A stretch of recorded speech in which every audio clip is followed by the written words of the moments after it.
Hello and welcome back to the Schooner Pod. I'm your host, Bobby Howard. With me today, we've got Jamison Maxwell, and we are once again rolling on our Bye Bye Big 12 series. This time, we're looking at Iowa State. Potentially a podcaster that may or may not appear on the show regularly that is not here would refer to them as an NPC program. But Jamison, how do you feel about the Iowa State Cyclones? I had so many competitive memories of this team and just kind of in the forefront of my brain. But whenever you pull up the program history, obviously, they've had a lot of problems before the 2000s. But even before that, they didn't have a win from 1990 all the way to 2017. So they won in 90 and they won in 2017. That just blows my mind to think about it because my recency bias of Iowa State is they're always competitive. Right. This is very much a recency bias sort of deal. It's one of the most lopsided series in college football history. Just getting into the rundown and everything. It is 79, 7-2. And by the way, this is just truly unreal. 79 wins against a team that you play that much. I mean, that is a different level of being poor. Iowa State obviously turned it on, in the late 2010s, with our guy, Matt Campbell. We'll talk about him in a little bit. Winning 2 games, like you said, that 1917 one broke a massive streak. But that 2020 game, where OU narrowly got clipped by what might be Iowa State's best team in their history, that broke an 80-year drought of beating Oklahoma in Ames, which is just wild. 80 years. That's so sad. And let it be known that Iowa State at one point did have a winning record in this series. They won the first game, but then it went downhill after that. Yeah, no, that's about as downhill as it got. It was it was 2-2 in 1931. So, things were looking up early. Good for them. Yeah, their wins mostly come in two game spurts. They had their moments in the 30s, 2 wins in the 60s, that one in the 90s, and then 2 more in the 2010 and 2017. So it might be another 30, 40 years. Well, we're leaving the conference, so there you go. This will not be the end. We have not seen the last of Iowa State. They are coming to Norman this year for one last romp. So they have not gotten their walk-off win into the sun. They actually lost to this Oklahoma team last year. One of the few teams to do it, but they get one last back. We have one of the few conference teams to do it, and it just sounds so sad. It's not really that big of an accomplishment. That game was nasty last year. Gross. Absolutely egregious watch. Yeah, and we had to kind of watch it at your your couple shower. Couple shower, yeah. So we were had an eye on it. It was a good one not to fully sit down and watch. When reviewing the tape, it was pretty gnarly. Yeah, we're really talking about whenever we're kind of the highlight and saying goodbye to Iowa State. We really don't have to harp on really the early Big 12 days too much here. Kind of just talk about the recent times. Yeah. And that game last year is kind of an anomaly. That's something different, but really what it comes down to of my core memory of when I think Iowa State and I think of OU playing them, I think of big targets and our small DBs getting cooked every single time. I think of guys, like Xavier Hutchinson, Charlie Kolar, Alan Lazard getting that big touchdown in Norman.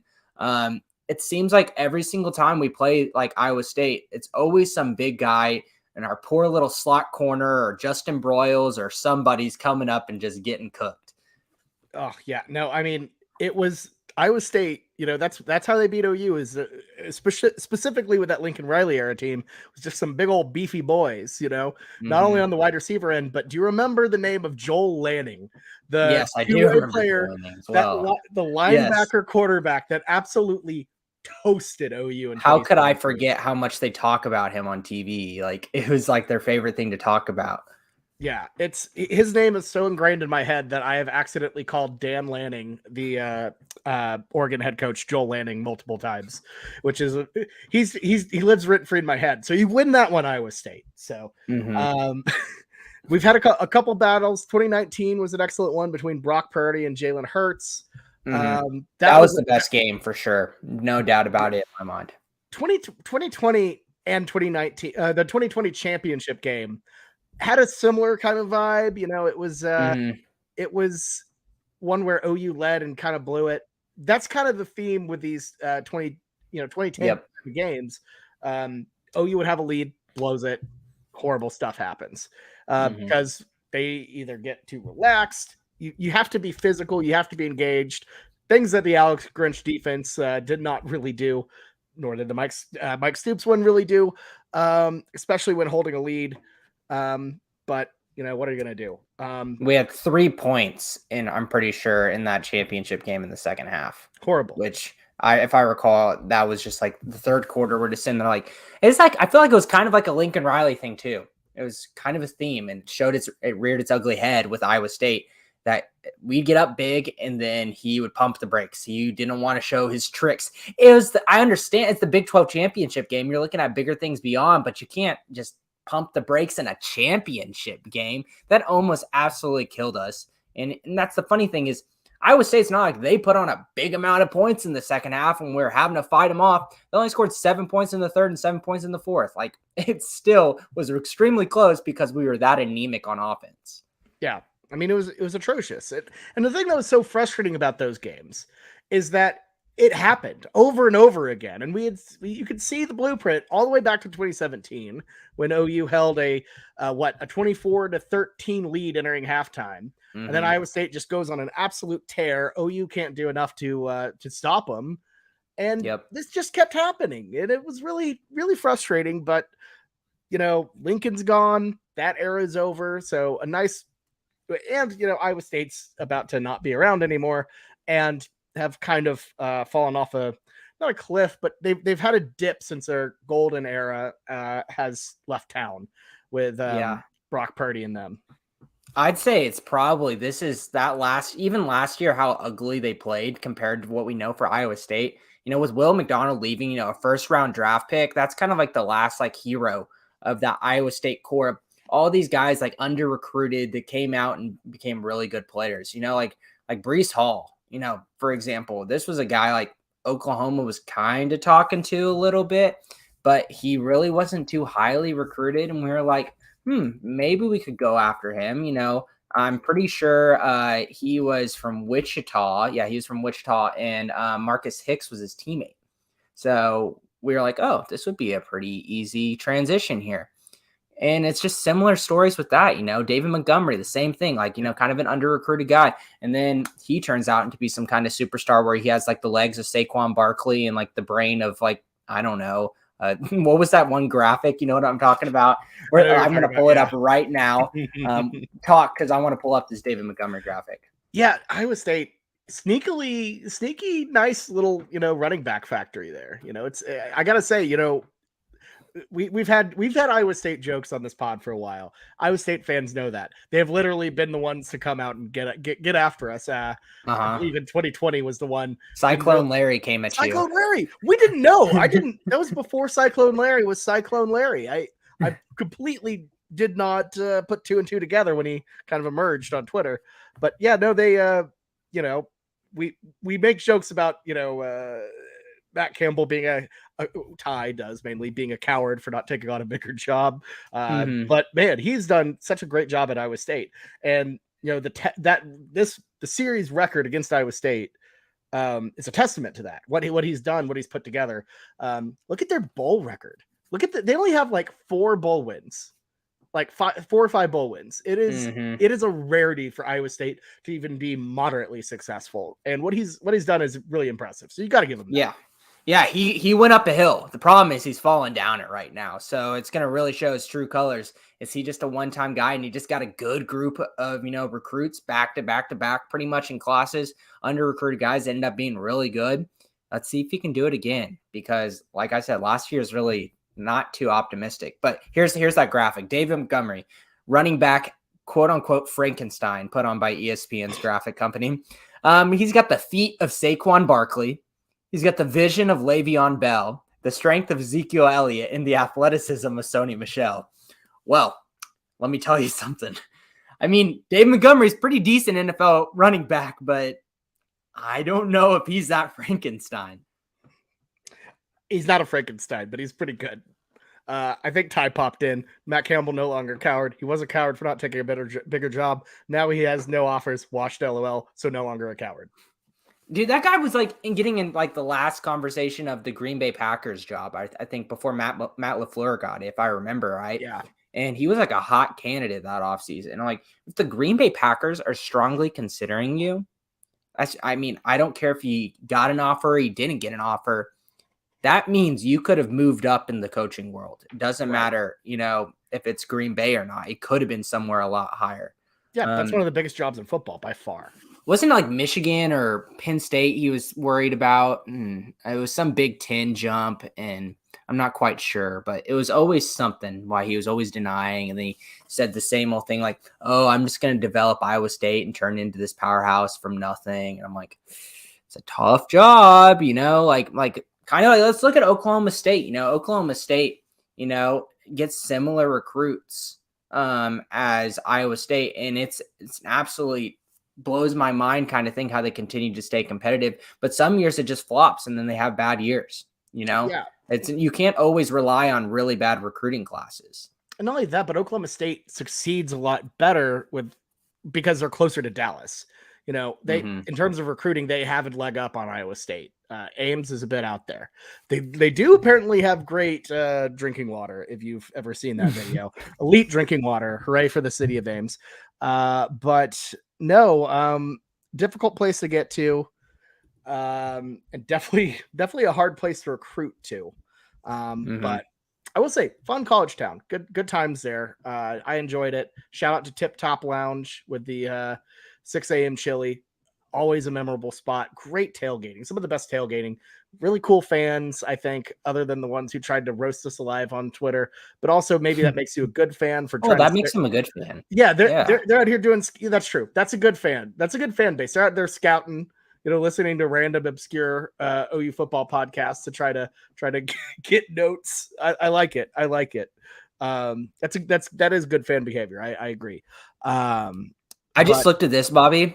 And their 2023 class, their most recent class that they just signed, they got a 6'7", like 4-star, 132nd player in the nation quarterback. Oh my God! Oh, wow. Campbell. That is interesting. I mean, he's an Iowa boy. He's 6'7". Now that is interesting. I mean, as long as they have guys like that in Iowa, anything's possible. Hey, Max Duggan, Iowa guy right there. Yeah. Good on Iowa State. But Hunter Deckers was also one, and he broke his records. And what are we seeing right now with Hunter Deckers? Okay, that's a very good point. That is a very good point. High school isn't always everything. Isn't always everything. So we talked about some of the bad losses. Is there a good win that really sticks out in your mind? Because I think to me there's one that I actually a memory that really sticks out in my mind from it super early, but it's really like the same kind of big blowout for OU over and over and over again. Because we didn't really have a lot of when Iowa State's been good, we haven't had like a lot of triumphant moments. We just kind of squeak by them. Yes, that's legitimately it. If I'm looking, I'm like, what is like a game where it's like, wow, that felt really good to get that W under our chest?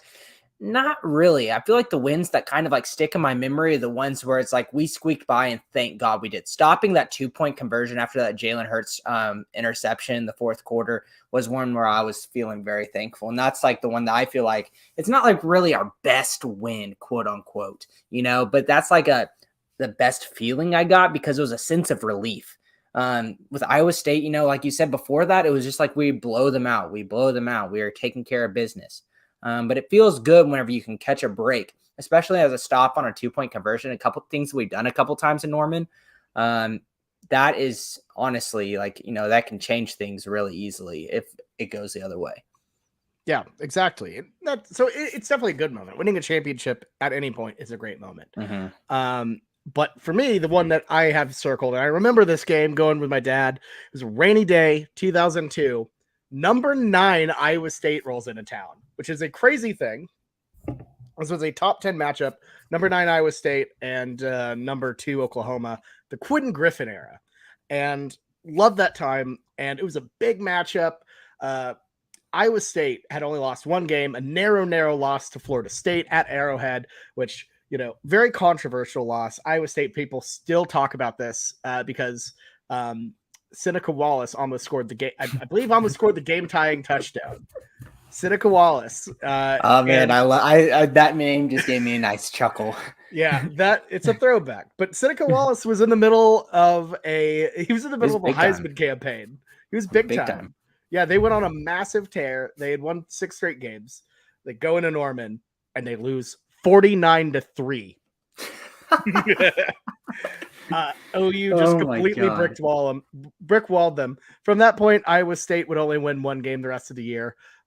They went, let's see, 1-5, and then lost in the Humanitarian Bowl to Boise State. Humanitarian Bowl, now called the famous Idaho Potato Game, or famous Idaho Potato Bowl. So they had a losing record that season. I believe they ended with a losing record that season. Ooh. So absolute OU. No, they went 7-7. That's good. Yeah, absolute collapse. 14 games. Interesting. Yeah, weird schedule. Very interesting. Why did they have an extra game? Isn't it only 13? I don't. Oh no, yeah, they definitely did because they started the season on August 24th. Okay, whatever. I don't know the old early 2000s football. I don't know what's going on there. Yeah, they could be doing anything, and I wouldn't have to say anything about it because I don't know. Yeah, super weird stuff. But yeah, they played number 3 Florida State in Arrowhead to start the season on the 24th. Weird times. But for me, that has to be like the greatest OU moment. The only time a big named Iowa State team rolled up to Norman in the Big 12 era and got just really, really just walloped. Because even like the peak Iowa State teams like never really had that same air to them. They were never ranked like number 9. They were always just like crafty, annoying. Yep. Yeah. So yeah, like that 41-42 2-point conversion one, like they were not. I think they had 3 or 4 losses coming in at that time. The time they came into Norman in 2017, I believe it was. I think that was our first conference game, if I recall. Pretty sure, and they had already lost 2 games in non-con. So it sucks, but the overriding theme of Iowa State is they have sneaky good players. They had a good defense with Matt Campbell, and they had really big targets that would cook our small DBs. But all these games, OU playing them, is I couldn't find gratitude in any of them. Like the championship game, the Big 12 championship game, yeah, it felt nice winning a trophy, but it's just like it's almost a lose-lose situation where if you win, you're like, okay, I did what I needed to do. But if you don't win convincingly, you just still have this nasty feeling, taste in your mouth. And we're going to go and like get really mad on our next podcast episode talking about what we should do better. And we probably do the same thing the next week. And we lose, obviously, our like tails in between our legs. And I remember that 2017 game. That I don't have good memories from that one. Ashley's dad was in town. And I was supposed to actually, I don't think we didn't have any specific plans, but it was kind of an understood. I was going to meet up with him later that night. It was an 11 a.m. game, and my sadness overtook me a little bit, and I did not go out on the town that night or socialize. I stayed in a dark bedroom, sad, and probably not feeling anything. Yeah, that was the first year of the Schooner blog, the precursor to this. And I don't know if the blog isn't really fully up anymore, but the article I wrote after that game was so expletive written. I wrote it on the way walking back and then sitting in a chair at my in my little house, just furious. That was the game that if I had to pick a Big 12 game that made me madder, I couldn't, because this was the one that was the worst. It was ridiculous. It was a blown. It was just a horrible second half, blown, and just like, how many points did we score in that second half? I think 7. Ugh. I think we scored 7. We countered back, and then they had that Lazard touchdown in the corner. Yeah. And we just ran out. We ran out of time as well. Like we got it together way too late, and the defense couldn't do anything. And I think to me, the thing that makes it just so incredibly frustrating is the fact that this was only weeks removed. It was like a month removed from that incredible Ohio State game. All of the Yes. potential of all that. Yep. And we had that Baylor game, I believe, the week before, where messed around with them way too much. It was ugly. It was gross. It was like, okay, that's disgusting. But, it's a learning experience. Move on. And then we go out and lay an egg immediately after that. And it's just like you just didn't learn. That's the game that made me the most mad, I think, overall. Absolutely infuriating performance. So Iowa State fans, there you go. A little parting gift for us. Yeah, it didn't end up mattering, really, the game, honestly. We still got to where we needed to be. But, I feel like that was kind of like a theme almost OU. Like, we got kind of bailed out a lot by these, like, embarrassing losses early in the season. We come back, avenge our loss, and we'd be able to squeak into the playoffs. Obviously, our playoffs didn't really go too well, but that game, even though it pissed us off so much, it's because it was so early in the season that college football is so erratic that losing those early conference games, your road to victory is so thin after that. Like, you have to go on that tightrope and hopefully you don't fall off. Yeah, no, I mean, the margins are crazy thin, and OU needed to go on a pretty massive run to get there, but they did finish second. You're right. It would be little revisionist history. If OU did somehow go undefeated, win that game, we would have finished first, played Alabama. Do you think OU could have OU Alabama 2017 against that Jalen Hurts team? Couple things. Would it be, I don't know if the butterfly effect, there'd be a lot of different things in OU's history if that happened. Because legitimately, what would that have done? In 2017, what Jalen Hurts in the whole Tua saga, who knows what would happen? Jalen Hurts wouldn't be at OU quarterback, maybe, if that game happens. Because here's the thing. Jalen would have been good enough to hurt OU's defense and stay in the game. Regardless of if he's good enough to beat OU and outpace OU, he's good enough to stay on the field. That means Tua transfers to USC. Tua transfers to USC. And Lincoln Riley doesn't have to go to USC anymore because they probably still have a head coach. Clay Helton has Tua under his belt. It's a little bit better. The butterfly effect, Lincoln Riley's at LSU and Brian Kelly doesn't ever get a Southern accent. God, this is just killing my head here. Oh man. Yeah. Who knows what would have happened in the title? We probably would have gotten Georgia in Atlanta and lost. Yeah. Maybe then they would have still just ran all over us. My God, the 3 running backs. Ridiculous. I still can't get over how great a running back room that they had there, and it just hurts. It was unreal. It's a hard thing to look back on, to say the least. All right, let's move on from bad memes. Let's go back to Iowa State. Let's kind of put a bow on this, Bobby. Yeah, sounds good. Kind of the last question that we always ask with these, like, are you going to miss Iowa State? For me, I'm not. I'm pretty solid on this one. Just because, like I said earlier, I feel like I just despised and I just worried about every single Iowa State game because, even if they were highly ranked, I felt like we deserved to beat them. I didn't get a lot of good feelings from this Iowa State games at all. It was either I'm really disappointed because we played bad and we won, or I'm really disappointed and we played bad and we lost, Yeah, absolutely. And, to that point where we've talked about the NPC point, I want to hammer it home. Ty was absolutely right about Iowa State. The point people harped on the wrong point where he said they aren't designed to beat you because they're an NPC. They're just designed to do what they do, and if you lose to them, it's your fault. He was right. The history of Iowa State is being a name on the list, a team that OU goes in and destroys, and that's it. You forget about them. You forget they're in the conference. They just kind of do their thing, and then you get really annoyed when you have to go to Hilton Coliseum in basketball season. A little basketball side note. Shout out to George Niang.